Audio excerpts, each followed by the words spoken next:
오늘 본문 8절부터 9절까지 말씀을 읽겠습니다. 같이 8절부터 9절입니다. 자막 나올 테니까 함께 읽겠습니다. 시작. 마귀가 또 그를 데리고 지극히 높은 산으로 가서 천하만국과 그 영광을 보여 이르되 만일 내게 엎드려 경배하면 이 모든 것을 내게 주리라. 다 같이 아멘 합시다. 아멘. 여러분, 지금 8절부터 9절까지 말씀을 보면 두 개의 단어가 집중해야 할 단어로 우리에게 보고되고 있습니다. 첫 번째 단어는 천하만국이라는 단어고요, 두 번째 단어는 그 영광이라는 단어입니다. 오늘 8절과 9절에 연이어서 나오는 이 두 개의 단어에 다시 한번 집중해 주기를 부탁합니다. 천하만국이 뭔가? 천하만국이라는 개념이 과연 뭔가? 사단이 예수 그리스도를 1패를 당하고 2패를 당한 뒤에 아마 세 번째 대전은 전부를 걸었을 것으로 생각합니다. 그래서 성경은 말하기를 지극히 높은 산으로 데려갔다.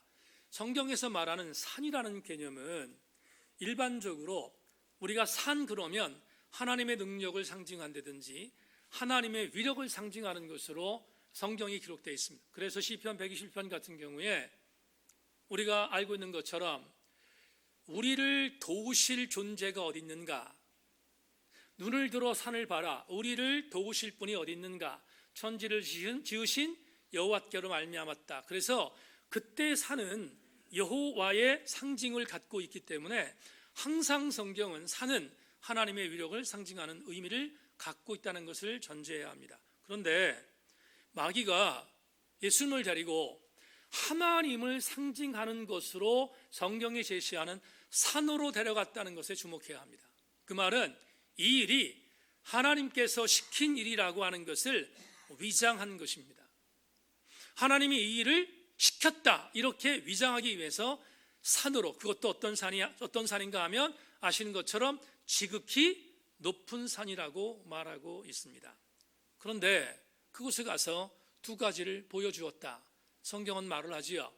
첫 번째가 뭐예요? 천하만국입니다. 그러면 천하만국이 뭘까? 아마도 세속적인 일체의 부귀와 영화와 그리고 영광, 이 모든 것들을 다 포함할 것이에요. 여러분, 여기에서 천하라는 단어가 나왔으니까 예외되는 게 없다는 거죠. 예외 없이 천하만국이라는 이 단어 속에서 세속적인 일체의 모든 영광들을 주님께 보여주었다, 이렇게 해석할 수 있습니다. 천하만국에서 제외되는 세속적인 아류의 어떤 그 뭐라 그러죠? 유익 아니면 도움 등등의 여러 가지 가운데서 배제되는 게 없다는 것을 전제합니다. 그런데 또 하나를 보십시다. 오늘 본문에서 천하만국만 보여준 게 아니에요. 분명히 성경이 말합니다. 뭐라고 돼 있어요? 천하만국을 보여준 사단이 이렇게 말합니다. 천하만국에서 나오는 그 영광이라고 되어 있어요. 그 영광을 보여주었다, 이렇게 말하고 있습니다. 여기서 영광이라는 단어를 좀 이따 제가 설명하겠지만 이런 생각을 한번 해봅시다. 저와 여러분들 가운데서 천하만국이라고 하는 이 하나의 상징적인 내용에서 베풀어지는 영광들이 있는데 그 영광을 마다할 존재가 있느냐? 없습니다. 저도 아니고요, 여러분도 아니에요. 이 영광에서 우리가 예수 믿는다는 한 가지 이유 때문에 그것에 대해서 멈칫할 수도 있지만, 그러나 우리는 그 영광에서 자유로울 수 있는 사람은 단 한 명도 존재하지 않는 것을 솔직히 인정할 수 있습니다. 제가 예를 하나 들겠습니다. 가끔 얘기하지만 서울에 대형교회를 이어받은 한 아들 목사가 미국 가서 박사학위를 딸 때, 박사학위의 논문을 딸 때 누구를 연구했는가 하면 짐 일리스라는 사람을 연구해서 박사학위를 땄습니다. 이 짐 일리스가 누군가 하면 미국의 대부 사회운동가입니다. 대부 사회운동가란 말은 가난한 자를 대변하는 운동에 앞선 사람이 짐 일리스라고 하는 사회운동가입니다. 그런데 이 아들이 짐 일리스를 연구해서 박사학위를 받았어요. 그런데 적어도 사회운동의 대부였던 짐 일리스를 연구했다는 것은 자기도 가난한 사람과 함께 살겠다는 결단이 있으니까 연구했을 것이라는 생각을 하잖아요, 우리가. 그런데 한국에 돌아와서 대한민국에서 두 번째로 큰 교회의 목사 아들로 말도 안 되는 세습을 허용했잖아요. 받아들였잖아요. 그러면 이런 생각이 드는 거죠. 천하만국의 그 영광이라는 개념으로 바라볼 때 이 사람이 젊은 목사인데, 젊은 목사하고 영어도 잘하고 정말 똑똑한 사람인데 세습이 잘못된 것이라는 것을 모를 리 있겠냐 이 말이에요. 안다는 거예요. 그것도 그냥 하는 게 아니라 그가 전공한 전공의 내용을 바라보면 너무 잘 알아요. 그런데 왜 자기가 전공한 것과 반대의 길로 갔는가? 간단합니다. 천하의 만국의 영광에서 배제될 수 없다는 것을 보여주는 단면입니다. 영광의 단어를 여러분에게 말씀드리겠습니다. 이게 이제 굉장히 중요한 오늘 마지막 세 번째의 의미인데요. 여러분, 그 영광이라고 되어 있는 영광이라는 단어를 우리는 일반적으로 이렇게 해석해요. 세속적인 영광으로 생각합니다. 그런데 그렇지 않아요. 그렇지 않다는 말은 무슨 말이냐면 이 단어가 헬라 원어 성경에 쓰여 있는 단어를 그대로 적용한다면 이 영광은 어떤 때 쓰는 단어냐면 하나님의 영광이 나타날 때 쓰는 단어예요. 이 독사라는 단어가 그냥 세속적으로 거품에 있는 그런 영광을 나타내는 단어가 아니라 하나님의 영광이 나타날 때 쓰는 단어가 독사라고요. 이게 그 영광이란 말이에요. 그러면 이런 생각이 들잖아요. 어떤 생각이냐면, 자, 사단이 주님을 높은 산 위에 데리고 올라가서 천하만국을 보여줬어요. 그런 뒤에 그 천하만국이 주어지는 영광을 보여줬다고 했습니다. 그 영광이 예수님이 하나님의 아들이니까 세속적인 영광과 하나님 영광 구별 못하겠습니까? 구별할 수 있잖아요. 그런데 지금 사단이 보여준 것은 예수님이 상대도 안 할 세속적인 영광이 아니었어요. 하나님께 나타나는 영광이었다고요. 그러면 어떤 의미를 가질 수 있는가 하면 사단은 대단히 교묘하게 예수 그리스도를 헷갈리게 만든 거예요. 여러분 따라오십시오. 세속적인 영광을 보여줬다면, 주님 정도의 능력이라면 그건 상대도 안 해요. 상대도 안 한다고요. 그런데 사단이 보여준 독사라는 이 단어는 하나님께서 주실 때 보여주는 영광의 의미를 갖고 있다고요. 그러면 예수님도 나름대로 헷갈릴 수 있는 유혹을 던진 것입니다. 자, 여기서 우린 세 번째에 오늘 주께서 갖고 계셨던 올곧음을 배울 수 있어요. 여러분, 가장 그럴듯한 하나님의 영광으로 예수님을 유혹했습니다. 그런데 세 번째의 이 유혹에 대하여 주님은 역시 신명기의 말씀으로 이 유혹을 물리치셨어요. 주님은 사단에게 이렇게 말씀합니다. 이렇게 선포합니다. 사단이 주님에게 이렇게 말한 거잖아요. 천하의 만국의 영광을 다 줄 테니 나에게 절하라. 나에게 절을 하면 그런 이 모든 영광을 줄 것이다 라고 말했는데, 주님이 신명기의 말씀을 동원하여 이렇게 말합니다. 주 우리 하나님 이외에 어떤 존재에게도 경배하지 말라고 성경이 말하고 있다, 이렇게 말하잖아요. 다시 말하면 성경적인 의미에 있어서의 경배의 대상은 하나님 외에 다른 존재가 없으므로 사단이 지금 천하만국의 영광을 보여주고 나에게 절하라는 것에 대하여 절대로 굴복할 수 없다라는 것입니다. 그러면 이 세 번째의 시험을 통하여 우리는 예수 그리스도께서 가지셨던 영적인 올곧음을 또 하나 발견할 수 있습니다. 자막 보겠습니다. 여러분, 참 여러 차례 강조하지만 저와 여러분들이 이 땅에서 예수 그리스도인으로 살아갈 때 이 문장을 절대로 가볍게 여기면 안 돼요. 세속적인 일체의 것이라고 되어 있는데 세속적인 일체의 독사, 영광과 타협하지 말라는 것입니다. 그것이 오늘 세 번째 주님이 대림절 두 번째 절기에 주시는 영적인 올곧음입니다. 그러면 이 생각이 들어요. 오늘 설교를 통해서 여러분 이 이야기를 들은 것이 오늘만이 아니에요. 여러분들은 다른 교회는 어떤지 모르지만 우리 교회 성도들은 이 이야기에 대하여 계속해서 반복하여 들었습니다. 그런데 세속적인 영광과 타협하진 않아도 아마 우리 교회 성도들 그 정도는 될 거라고 제가 모르겠습니다. 제가 우리 교회 성도들 너무나 과대평가하는지 모르겠지만 여러분의 삶의 현장에서 세속적인 영광과 타협하는 것에 대해서는 굉장히 조심할 것으로 여겨요, 제가. 그런데 제 스스로 염려하는 것이 하나 있어요.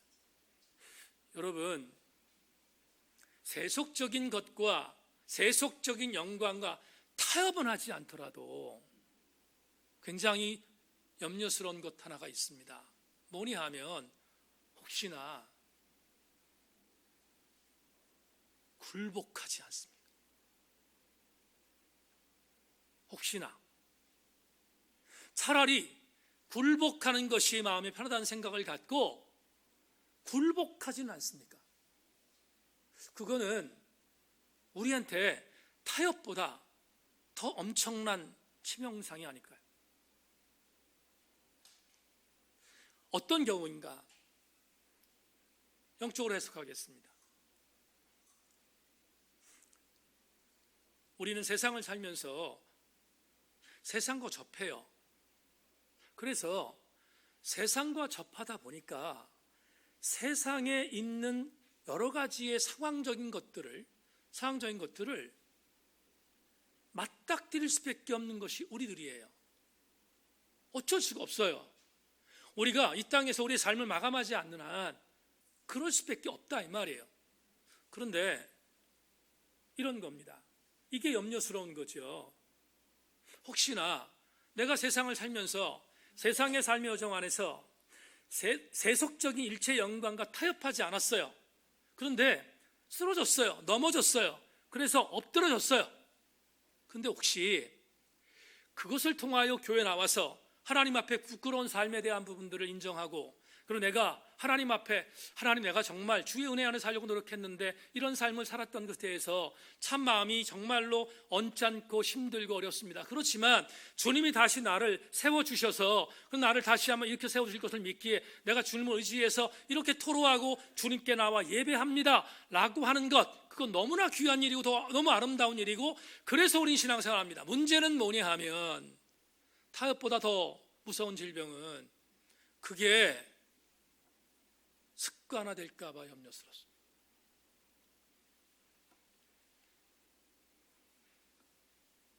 하나님의 영광 말고 세속의 영광은 하나님께 주시는 영광과 엇비슷합니다. 사단이 왜 독사라는 단어를 썼을까? 하나님께서 주시는 영광을 쓰는 단어였던 왜 독사를 써서 천하만국을 보여주며 그 영광을 주겠다고 했을까? 영적으로 얼마나 사단의 괴계가 음흉하고 그리고 무서운 줄을 보여주는 단면이에요.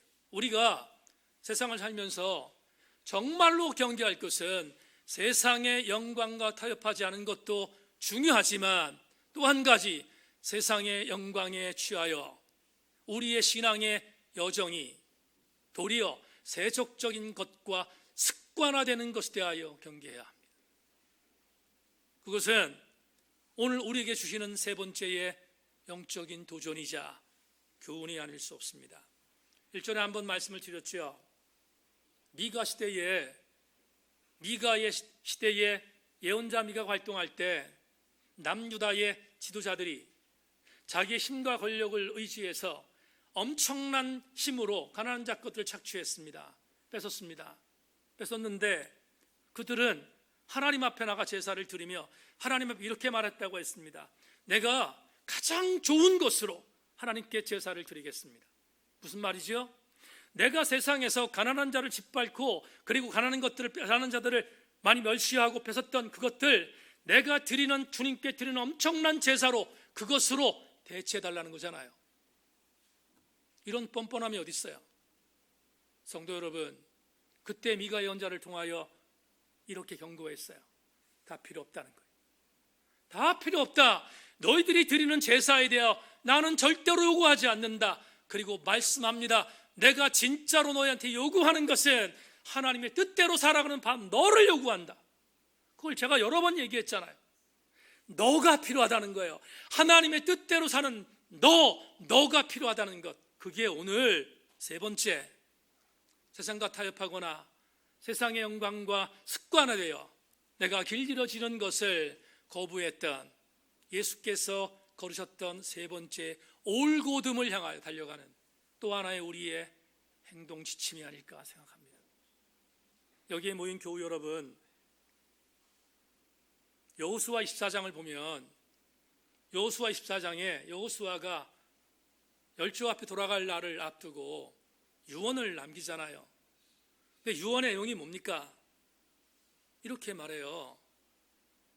여호수아 24장 14절로 15절. 그러므로 이제는 여호와를 경외하며 온전함과 진실함으로 그를 섬기라.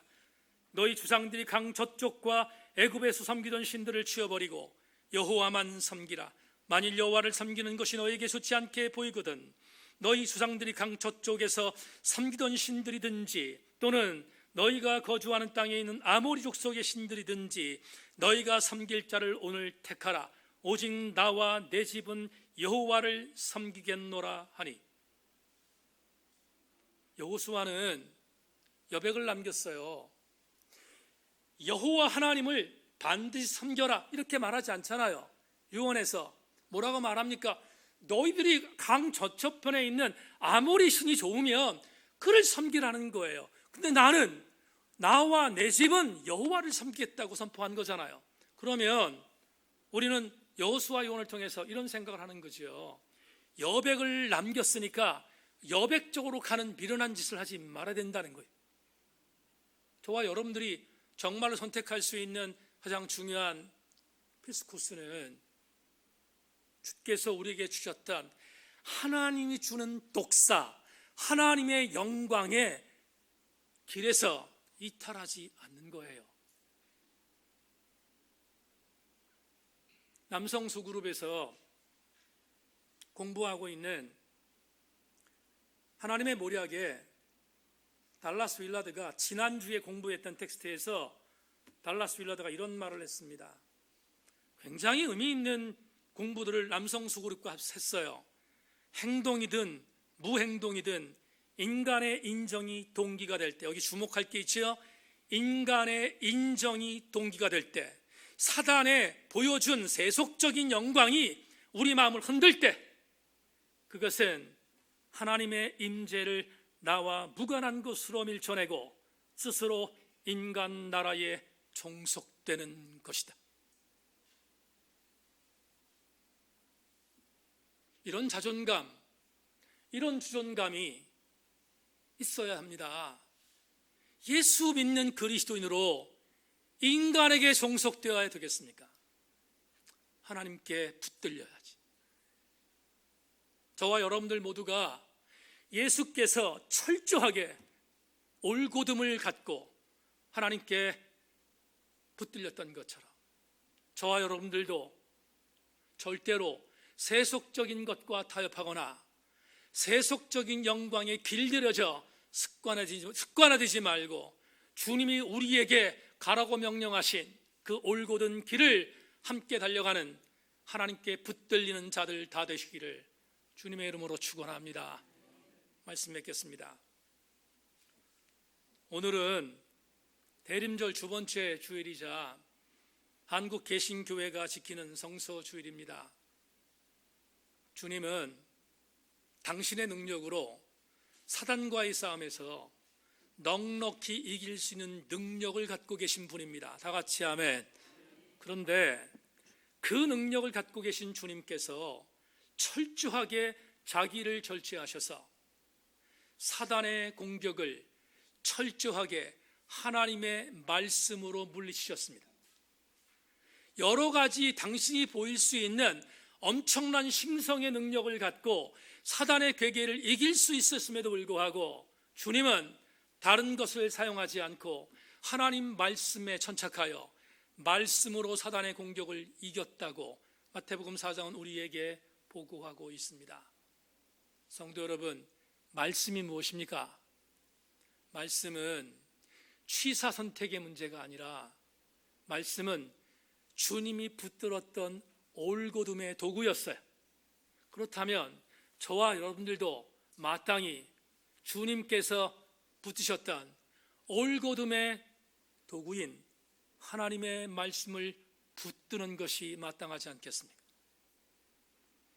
워싱턴 사김의 교회를 심호하는 김영복 목사님이 나는 왜 믿는가라는 신간을 내셨습니다. 수요일 날 소그룹반이 공부를 마치면 택할 교재로 제가 선택한 교재입니다. 그런데 달라스 윌라드 목사님의 하나님의 모략을 통하여 함께 공부하는 남성 소그룹과 수요일날 여성 소그룹 이 공부하는 또 하나는 같은 매치를 가졌다고 생각해서 이 김영복 목사님이 책을 선택했는데 김영복 목사님이 이 책에서 굉장히 중요한 도전을 하나 던졌습니다. 그 도전을 여러분에게 소개하고 기도하겠습니다. 그러므로 더 이상 믿음을 보험 상품으로 취급하지 마십시오. 지금 들고 있는 패에 대한 절대적인 확신으로 자신의 모든 것을 올인하는 사람처럼 진짜 믿는 사람이 되도록 이 믿음의 길에 당신의 인생을 거시기를 바랍니다. 말씀을 맺겠습니다. 오후 예배 나오신 사랑하는 교우 여러분, 내가 내 인생의 전부를 올인할 수 있는 유일한 패는 도박이 아니고 하나님이 우리에게 주신 말씀인 것을 명심하고 그 말씀에 우리의 패를 던져 주께서 걸어가셨던 그 올곧음의 길에서 이탈하지 않고 대림절 두 번째 주일 우리 함께 이 키워드를 갖고 한 주간 주님 앞에 넉넉히 승리하는 우리 교우들 전체가 다 되기를 주님의 이름으로 축원합니다. 하나님 감사합니다.